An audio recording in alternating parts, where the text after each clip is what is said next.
তখন তিনি ব্রহ্মসূত্রের সূত্রবিশেষের অর্থ সংগ্রহে ব্যস্ত ছিলেন। শৈবালিনী হাসিয়া উঠিল। তখন চন্দ্রশেখর চাহিয়া দেখিলেন, বলিলেন, আজ এত অসময়ে বিদ্যুৎ কেন? শৈবালিনী বলিল, আমি ভাবিতেছি, না জানি আমায় তুমি কত বকিবে। কেন বকিব? আমার পুকুরঘাট হইতে আসিতে বিলম্ব হইয়াছে তাই। চন্দ্রশেখর চন্দ্রশেখর বটে, তো এখন এলে নাকি? বিলম্ব হইল কেন?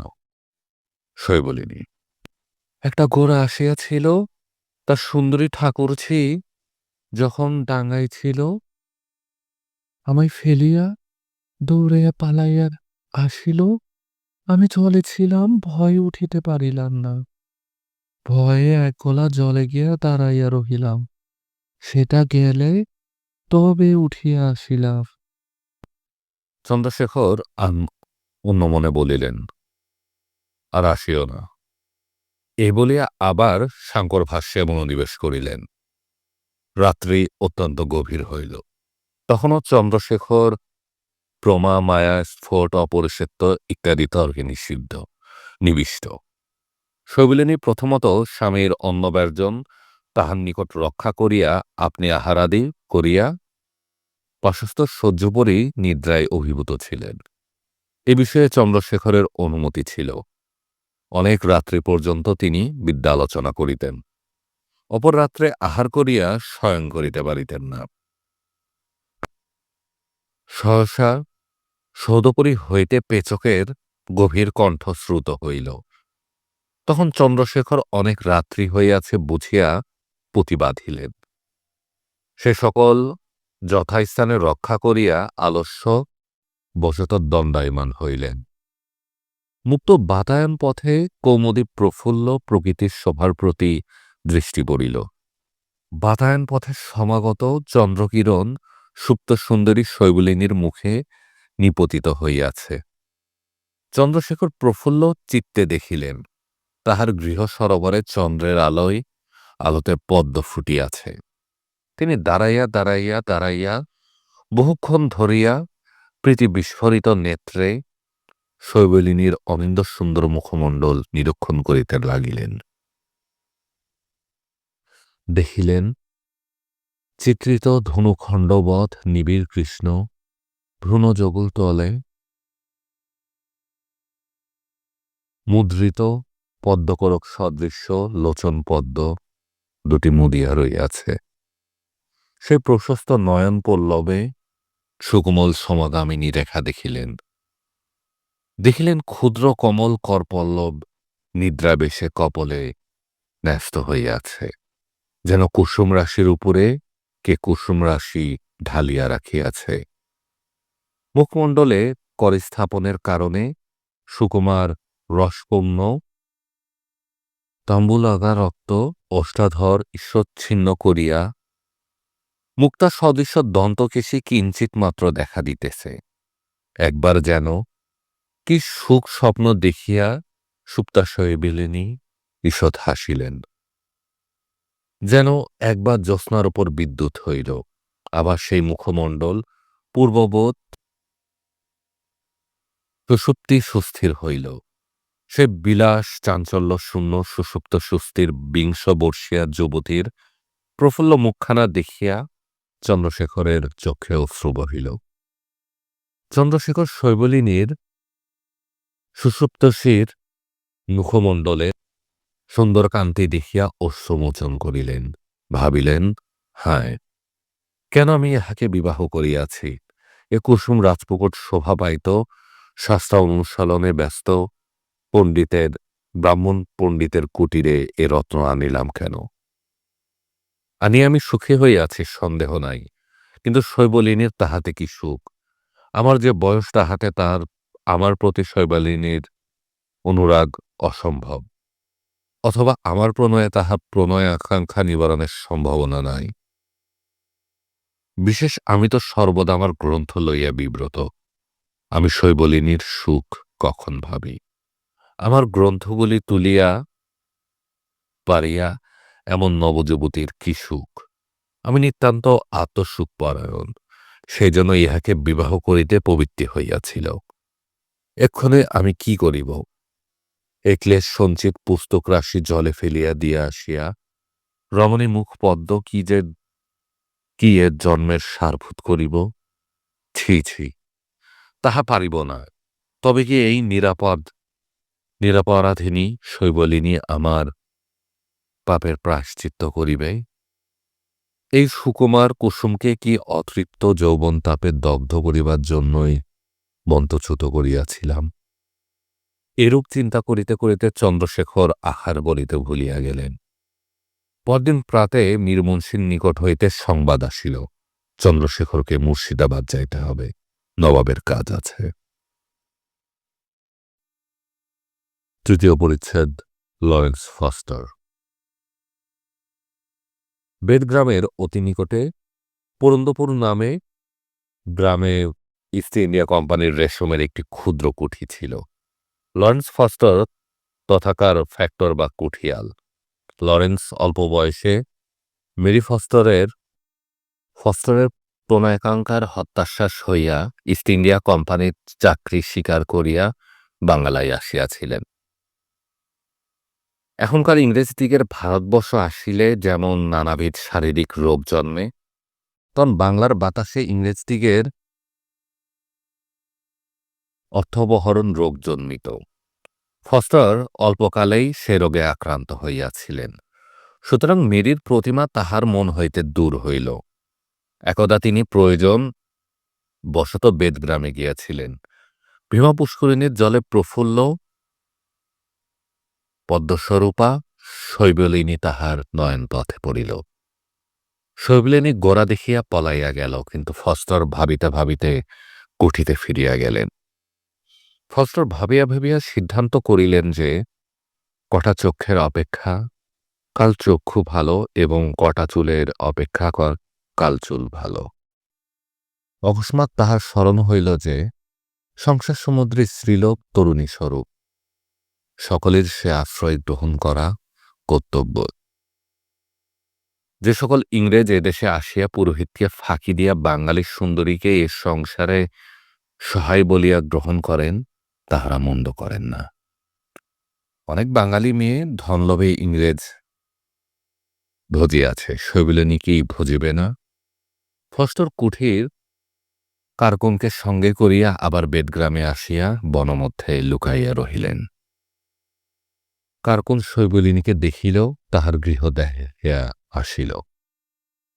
বাঙালির ছেলে মাত্রই চুজু নামে ভয় পায়, কিন্তু এক একটি এমন নষ্ট বালক আছে যে জুজু দেখিতে চাহে। শৈবলিনীর সেই দশা ঘটিল। শৈবলিনী প্রথমে প্রথমে তৎকালের প্রচলিত প্রথানুসারে ফস্টারকে দেখিয়া ঊর্ধ্বশ্বাসে পালাইত। পরে কেহ তাহাকে বলিত, ইংরেজরা মনুষ্য ধরিয়া সদ্যভোজন করে না। ইংরেজ অতি আশ্চর্য জন্তু। একদিন চাহিয়া দেখিও, শৈবলিনী চাহিয়া দেখিল ইংরেজ তাহাকে ধরিয়া সদ্যভোজন করিল না। সেই অবধি শৈবলিনী ফস্টারকে দেখিয়া পলাইত না। ক্রমে তাহার সহিত কথা কহিতেও সাহস করিয়াছিল। তাহা পাঠক জানেন। অশুভ লক্ষণে শৈবলিনী ভূমণ্ডলে জন্মগ্রহণ করিয়াছিল। অশুভক্ষণে চন্দ্রশেখর তাহার পানি গ্রহণ করিয়াছিলেন। শৈবলিনী যাহা তাহা ক্রমে বলিব, কিন্তু সে যাই হোক, ফস্টারের যত্ন বিফল হইল। পরে অকস্মাৎ কলকাতা হইতে ফস্টারের প্রতি আজ্ঞা প্রচার হইল যে পুরন্দপুরের কুঠিতে অন্য ব্যক্তি নিযুক্ত হইয়াছে, তুমি শীঘ্রই কলকাতায় আসিবে, তোমাকে কোনো বিশেষ কর্মে নিযুক্ত করা যাইবে। তিনি কুঠিতে নিযুক্ত হইয়াছিলেন। তিনি এই আজ্ঞার সঙ্গে সঙ্গেই আসিয়া উপস্থিত হইলেন।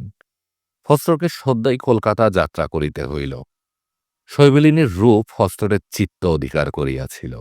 দেখিলেন শৈবলিনীর আশা ত্যাগ করিয়া যাইতে হয়। এ সময়ে যে সকল ইংরেজ বাংলায় বসবাস করিতেন, তাহারা দুইটি মাত্র কার্যে অক্ষম ছিলেন। তাহারা লোভ সম্ভরণে অক্ষম এবং পরভাব স্বীকারে অক্ষম। তাহারা কখনোই স্বীকার করিতেন না যে এ কার্য পারিলাম না, নিরস্ত্র হয় ভালো, এবং তাহারা কখনোই স্বীকার করিতেন না যে এ কার্যে অধর্ম আছে, অতএব অকর্তব্য। যাহারা ভারতবর্ষে প্রথম ব্রিটেনীয় রাজ্য সংস্থাপন করেন, তাহাদিগের ন্যায় ক্ষমতাশালী এবং স্বেচ্ছাচারী মনুষ্য সম্প্রদায় ভূমণ্ডলে কখন দেখা দেয় নাই। লরেন্স ফস্টার সেই প্রকৃতির লোক। তিনি লোভ সম্বরণ করিলেন না। বঙ্গীয় ইংরেজদিগের মধ্যে তখন ধর্মশব্দ লুপ্ত হইয়াছিল। তিনি সাধ্য বিবেচনা করিলেন না, মনে মনে বলিলেন, নাও অর নেভার। এই ভাবিয়া যেদিন কলকাতায় যাত্রা করিবেন, তাহার পূর্বরাত্রে সন্ধ্যার পর শিবিকা বাহক কুঠির কয়েকজন পরকদাস লইয়া সশস্ত্র বেদগ্রাম অভিমুখে যাত্রা করিলেন। সেই রাত্রে বেদগ্রামবাসীরা সবাই শুনিল যে চন্দ্রশেখরের গৃহে ডাকাইতি হইতেছে। চন্দ্রশেখর সেদিন গৃহে ছিলেন না। মুর্শিদাবাদ হইতে রাজকর্মচারীর সাদর নিমন্ত্রণ পত্র প্রাপ্ত হইয়া তথায় গিয়াছিলেন। অদ্যাপি প্রত্যাগমন করেন নাই। গ্রামবাসীর চিৎকার, কোলাহল, বন্দুকের শব্দ এবং রোদনধ্বনি শুনিয়া শয্যা ত্যাগ করিয়া বাইরে আসিয়া দেখিল যে চন্দ্রশেখরের বাড়ি ডাকাতি হইতেছে। অনেক মশালের আলো। কেহ অগ্রসর হইল না। তাহারা দূরে দাঁড়াইয়া দেখিল যে বাড়ি লুঠিয়া ডাকাতেরা একে একে নির্গত হইল।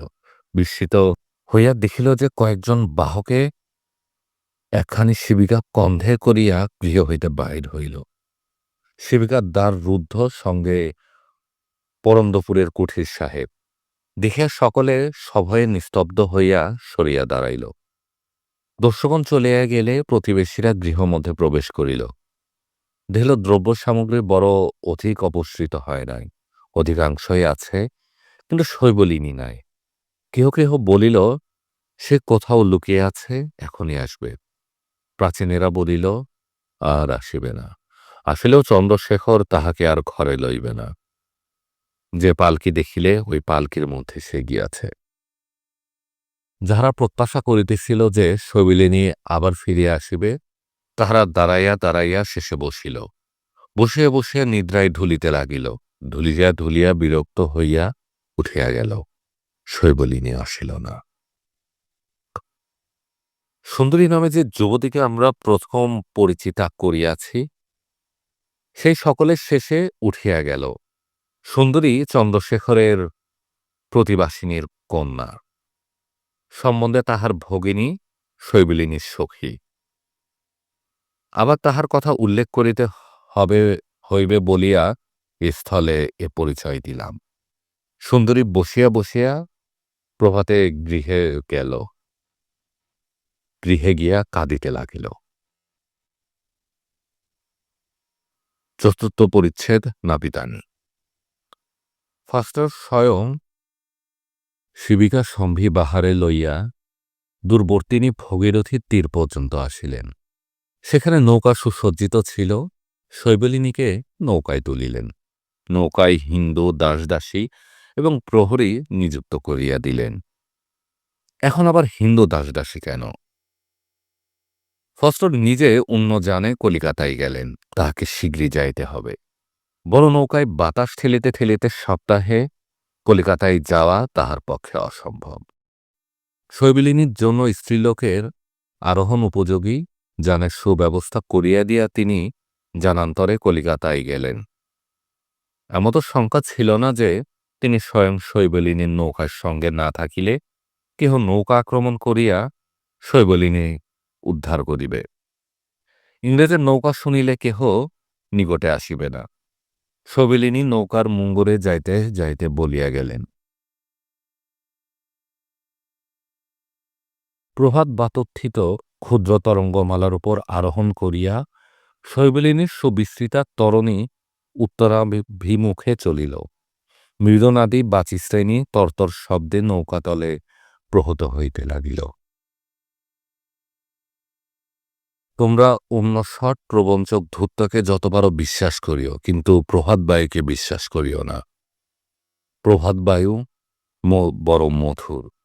চোরের মতো পা টিপি টিপি করে আসিয়া এখনই এখানে পদ্মমটি, ওখানে যুক্তি কাদাম, সেখানে সুগন্ধি বকুলের শাখা লইয়া ধীরে ধীরে ক্রিয়া করে। কাহাকে গন্ধ আনিয়া দেয়, কাহারও নৈশ অঙ্গলানি হরণ করে। কাহারও চিন্তা সন্তপ্ত ললাট স্নিগ্ধ করে যুবতীর অলকরাজি দেখিলে তাহাতে অল্প ফুৎকার দিয়া পলাইয়া যায়। তুমি নৌকারোহী, দেখিতেছ এই ক্রিয়াশীল মধুর প্রকৃতি। প্রভাত বায়ু ক্ষুদ্র ক্ষুদ্র বীচিমালায় নদীকে সুসজ্জিতা করিতেছে। আকাশস্থ দুই একখানা অল্পকাল মেঘকে সরাইয়া রাখিয়া আকাশকে পরিষ্কার করিতেছে। তীরস্থ বৃক্ষগুলিকে মৃদু মৃদু নাচাইতেছে। স্নানাব গাহন নীরতা কামিনীগণের সঙ্গে একটু মিষ্ট রহস্য করিতেছে। নৌকার তলে প্রবেশ করিয়া তোমার কানের কাছে মধুর সঙ্গীত করিতেছে। তুমি মনে করিলে বায়ু বড় ধীর প্রকৃতি, বড় গম্ভীর ভাব, বড় আড়ম্বর শূন্য, আবার সদানন্দ। সংসারে যদি সকলেই এমন হয় তো কি না হয়। দে নৌকা খুলিয়া দে। রৌদ্র উঠিল। তুমি দেখিলে যে বিচিরাজের ওপর রৌদ্র জ্বলিতেছে, সেগুলি পূর্বাপেক্ষা একটু বড় বড় হইয়াছে। রাজহংসগণ তাহার উপর নাচিয়া নাচিয়া চলিতেছে। গাত্রমার্জনে অন্যমনা সুন্দরীদিগের মৃৎকলসি তাহার উপর স্থির থাকিতেছে না, বড় নাচিতেছে। কখন কখন ঢেউগুলি স্পর্ধা করিয়া সুন্দরীদিগের কাঁধে চড়িয়া বসিতেছে, আর যিনি তীরে উঠিয়াছেন তাহার চরণ প্রান্তে আছড়িয়া পড়িতেছে। মাথা কুটিতেছে, বুঝি বলিতেছে দেখি দেখি পদপল্লব মুদারং। নিতান্ত পক্ষে পায়ের একটু লকটক রাত ধুইয়া লইয়া অঙ্গে মাখিতেছে। ক্রমে দেখিবে বায়ুর ডাক একটু একটু বাড়িতেছে, আর সে জয়দেবের কবিতার মতো কানে মিলাইয়া যায় না। আর সে ভৈরবী রাগিণীতে কনের কাছে মৃদবীণা বাজাইতেছে না। ক্রমে দেখিবে বায়ুর বড় গর্জন বাড়িল, বড় হুঙ্কারের ঘটা তরঙ্গ সকল হঠাৎ ফুলিয়া উঠিয়া মাথা নাড়িয়া আছড়াইয়া পড়িতে লাগিল, অন্ধকার করিল। প্রতিকূল বায়ু নৌকার পথ রোধ করিয়া দাঁড়াইল, নৌকার মুখ ধরিয়া জলের উপর আছড়াইতে লাগিল। কখন বা মুখ ফিরাইয়া দিল। তুমি ভাব বুঝিয়া পবন দেবতাকে প্রণাম করিয়া নৌকা তীরে রাখিলে। শৈবিলিনীর নৌকার দশা ঠিক এইরূপে ঘটিল। অল্পবেলা হইলে বায়ু প্রবল হইল, বড় নৌকা প্রতিকূল বায়ুতে আর চলিল না। রক্ষকেরা ভদ্রহাটের ঘাটে নৌকা রাখিল। ক্ষণকাল পরে নৌকার কাছে এক নাপিতানি আসিল। নাপিতানি সধবা, খাটো, রাঙ্গা পেরে, শাড়ি পরা, শাড়ির রাঙ্গা দেওয়া আঁচলা আছে, হাতে আলতার চুপড়ি। নাপিতানি নৌকার ওপর অনেক কাল দাড়ি দেখিয়া খোমটা টানিয়া দিয়াছিল। দাড়ির অধিকারিণীগণ অবাক হইয়া নাপিতানিকে দেখিতেছিল। একটা চরে শৈবালিনীর পাক হইতেছিল, এখনো হিন্দুয়ানি আছে। একজন ব্রাহ্মণ পাক করিতেছিল। একদিনে কিছু বিবি সাজা যায় না। ফস্তর জানিতেন যে শৈবালিনীর যদি না পলায় অথবা প্রাণত্যাগ না করে, তবে সে অবশ্য একদিন টেবিলে বসিয়া যবনের কৃতপাক উপাদেয় বলিয়া ভজন করিবে। কিন্তু এখনই তাড়াতাড়ি কি? এত তাড়াতাড়ি করিলে সকল দিক নষ্ট হইবে। এই ভাবিয়া ফস্তর ভৃত্যদিগের পরামর্শ মতে শৈবালিনীর সঙ্গে ব্রাহ্মণ দিয়াছিলেন। ব্রাহ্মণ পাক করিতেছিল, নিকটে একজন দাসী দাঁড়াইয়া উদ্যোগ করিয়া দিতেছিল। নাপিতানি সে দাসীর কাছে গেল, বলিল, হ্যাঁ গো, তোমরা কোথা থেকে আসছ? চাকরানী রাগ করিল, বিশেষ সে ইংরেজের বেতন খায়, বলল, তাতে তোর কি? আমরা হিল্লে দিল্লে মক্কা থেকে আসছি। নাপিতানি অপ্রতিভ হইয়া বলিল, বলি তো নয়, বলি আমরা নাপিত, তোমাদের নৌকায় যদি মেয়ে ছেলে কেহ কামায় তাই জিজ্ঞাসা করিতেছি। চাকরানী একটু নরম হইল, বলিল, আচ্ছা জিজ্ঞাসা করিয়া আসি। এই বলিয়া সে শৈবালিনীকে জিজ্ঞেস করিতে গেল যে তিনি আলতা পরিধান করিবেন কিনা। যে কারণেই হোক শৈবলিনী অন্যমন হইবার উপায় চিন্তা করিতেছিল। বলিলেন, আলতা পরিব। তখন রক্ষকদিগের অনুমতি লইয়া দাসী নাপিতানীকে নৌকার ভিতর পাঠাইয়া দিল। সে স্বয়ং পূর্বমত পাকশালার নিকটে নিযুক্ত হইল। নাপিতানী শৈবলিনীকে দেখিয়া আর একটু ঘোমটা টানিয়া দিল এবং তাহার একটি চরণ লইয়া আলতা পরাইতে লাগিল। শৈবলিনী কিয়ৎকাল নাপিতানীকে নিরীক্ষণ করিয়া দেখিলেন। দেখিয়া দেখিয়া বলিলেন, নাপিতানী, তোমার বাড়ি কোথায়? নাপিতানী কথা কহিল না।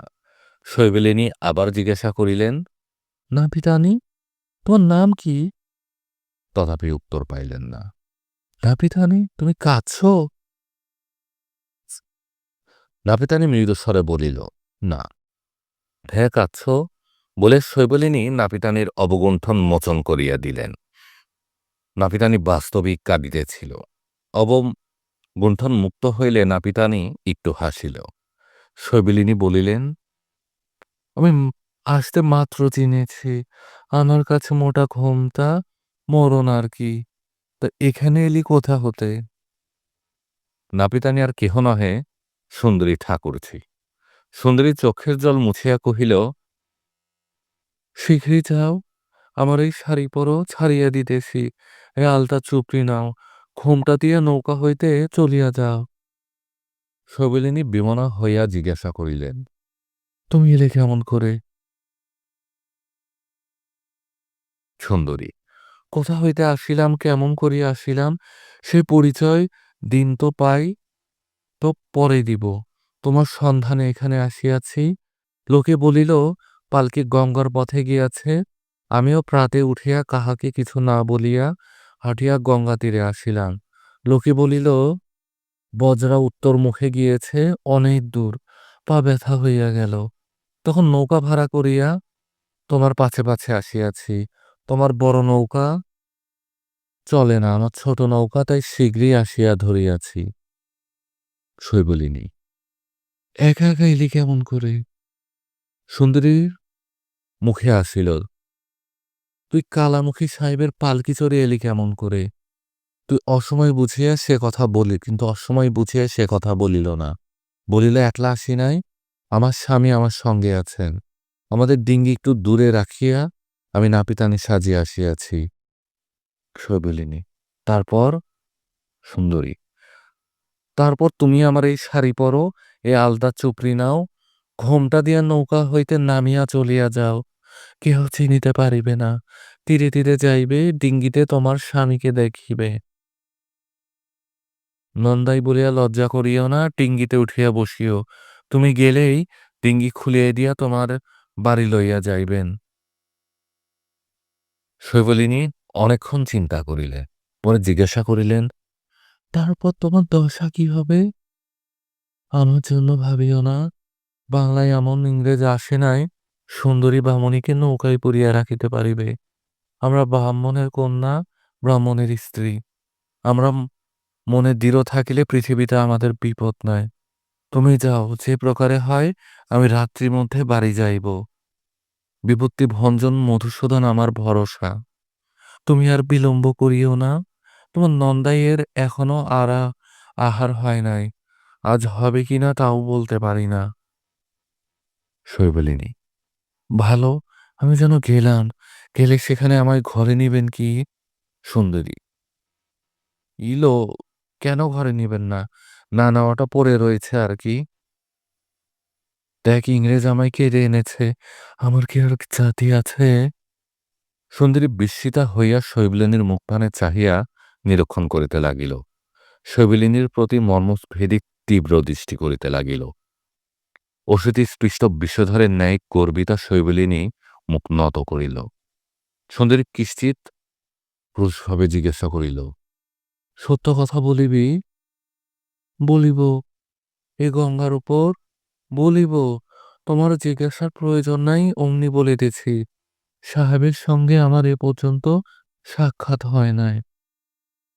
আমাকে গ্রহণ করিলে আমার স্বামীর ধর্মে পতিত হইবেন না। সুন্দরী, তবে তোমার স্বামী যে তোমাকে গ্রহণ করিবে তাহাতে সন্দেহ করিও না। তিনি ধর্মাত্মা, অধর্ম করিবেন না। তবে মিছে আর সময় নষ্ট করিও না। শৈবলিনী একটু নীরব হইয়া রহিল, একটু কাঁদিল, চক্ষের জল মুছিয়া বলিল, আমি চাইব আমার স্বামী আমায় গ্রহণ করিবেন, কিন্তু আমার কলঙ্ক কি তখন ঘুচিবে? সুন্দরী কোনো উত্তর করিল না। শৈবলিনী বলিতে লাগিল, ইহার পর পাড়ার ছোট মেয়েগুলো আমাকে আঙ্গুল দিয়া দেখাইয়া বলিবে, কি না যে ওই উহাকে ইংরেজ লইয়া গিয়াছিল। কিন্তু যদি কখন আমার পুত্র সন্তান হয়, তবে তাহার অন্নপ্রাশনের নিমন্ত্রণ করিলে কে আমার বাড়িতে খাইতে আসিবে? যদি কন্যা হয়, তবে তাহার সঙ্গে কোনো সুব্রাহ্মণ পুত্রের বিবাহ দিবে? আমি যে সধর্মে আছি, আর ফিরিয়া গেলে কেহ বা তাহা বিশ্বাস করিবে? আমি ঘরে ফিরিয়া গিয়া কি প্রকারে মুখ দেখাইব? সুন্দরী বলিল, যাহা অদৃষ্টে ছিল তাহা ঘটিয়াছে, সে তো আর কিছুতেই ফিরিবে না। কিছু ক্লেশকাল চিরকালই ভোগ করিতে হইবে, তফাতে আপনার ঘরে থাকিবে। শৈবলিনী, কি সুখে, কোন সুখের আশায় এত কষ্ট সহ্য করিবার জন্য ঘরে ফিরিব? না পিতা, না মাতা, না বন্ধু। সুন্দরী, কেন স্বামী? এ নারী জন্ম তাহার আর কাহার জন্য? শৈবলিনী, সবই তো জানো। সুন্দরী, জানি, জানি এ পৃথিবীতে যত পাপিষ্ঠা আছে তোমার মতো পাপিষ্ঠা কেহ নাই। যে স্বামীর মতো স্বামী জগতের দুর্লভ, তাহার স্নেহে তোমার মন ভরে না। কিনা বালকে যেমন খেলাঘরের পুতুলকে আদর করে, তিনি স্ত্রীকে সেরূপ আদর করিতে জানিলেন না। কিনা বিধাতা তাহাকে সংসাজিয়া রাংতা দিয়া সাজান নাই, মানুষ করিয়াছেন। তিনি ধর্মাত্মা পণ্ডিত, তুমি পাপিষ্ঠা। তাহাকে তোমার মনে ধরিবে কেন? তুমি অন্ধের অধিক অন্ধ, তাই বুঝিতে পারো নাই যে তোমার স্বামী তোমাকে যে রূপে ভালোবাসেন। নারী নারী জন্মে সেরূপে ভালোবাসা দুর্লভ। অনেক পুণ্য ফলে এমন স্বামীর কাছে তুমি ভালোবাসা পেয়েছিলে। তা যাই হোক, সে কথা দূর হোক, এখনকার সে কথা নয়। তিনি নাই ভালোবাসুন, তবু তার চরণ সেবা করিয়া কাল কাটাইতে পারিলেই তোমার জীবন সার্থক। আর বিলম্ব করিতেছে কেন? আমার রাগ হইতেছে। শৈবলিনী, দেখো, গৃহে থাকিতে মনে ভাবিতাম, যদি পিতৃমাতৃকুলে কাহারও অনুসন্ধান পাই, তবে তাহার গৃহে গিয়া থাকি, নচেৎ কাশী গিয়া ভিক্ষা করিয়া খাইব, নচেৎ জলে ডুবিয়া মরিব। এখন মুঙ্গের যাইতেছি, যাই, দেখি মুঙ্গের কেমন, দেখি রাজধানীতে ভিক্ষা মেলে কিনা। মরিতে হয়, না হয় মরিব, মরণ তো হাতেই আছে। এখন আমার মরণ বই, আর উপায় কি? কিন্তু মরি বাঁচি আমি প্রতিজ্ঞা করিতেছি, আর ঘরে ফিরিব না। তুমি অনর্থক আমার জন্য এত ক্লেশ করিলে, ফিরিয়া যাও। আমি যাইব না। মনে করিও আমি মরিয়াছি, আমি মরিব তাহা নিশ্চয়ই জানিও। তুমি যাও। তখন সুন্দরী আর কিছু বলিল না। রোদন সম্বরণ করিয়া গাত্রোত্থান করিল, বলিল, ভরসা করি তুমি শীঘ্রই মরিবে। দেবতার কাছে কামনা বাক্যে প্রার্থনা করি, যেন মরিতে তোমার সাহস হয়। মুঙ্গেরে যাইবার পূর্বেই যেন তোমার মৃত্যু হয়। ঝড় হোক, তুফান হোক, নৌকা ডুবে হোক, মুঙ্গেরে পৌঁছবার পূর্বেই যেন তোমার মৃত্যু হয়। এই বলিয়া সুন্দরী নৌকা মধ্য হইতে নিষ্ক্রান্ত হইয়া আলতার চুপড়ি জলে ছড়িয়া দিয়ে ফেলিয়া দিয়া স্বামীর নিকট প্রত্যাবর্তন করিল। পঞ্চম পরিচ্ছেদ। চন্দ্রশেখরের প্রত্যাগমন। চন্দ্রশেখর ভবিষ্যৎ গণিয়া দেখিলেন, দেখিয়া রাজকর্মচারীকে বলিলেন, মহাশয়, আপনি নবাবকে জানাইবেন আমি কনিতে পারিলাম না। রাজকর্মচারী জিজ্ঞাসা করিলেন, কেন মহাশয়? চন্দ্রশেখর বলিলেন, সকল কথা গণনায় স্থির হয় না, যদি হইত তবে মনুষ্য সর্বজ্ঞ হইত। বিশেষ জ্যোতিষে আমি অপরিদর্শী। রাজপুরুষ বলিলেন, অথবা রাজার অপ্রিয় সংবাদ বুদ্ধিমান লোকে প্রকাশ করে না। যাহা হোক, আপনি যেমন বলিলেন আমি সেই রূপে রাজসমীপে নিবেদন করিব। চন্দ্রশেখর বিদায় হইলেন। রাজকর্মচারী তাহার পাথেয় দিতে সাহস করিলেন না। চন্দ্রশেখর ব্রাহ্মণ এবং পণ্ডিত, কিন্তু ব্রাহ্মণ পণ্ডিত নহেন, ভিক্ষা গ্রহণ করেন না, কাহারও কাছে দান গ্রহণ করেন না।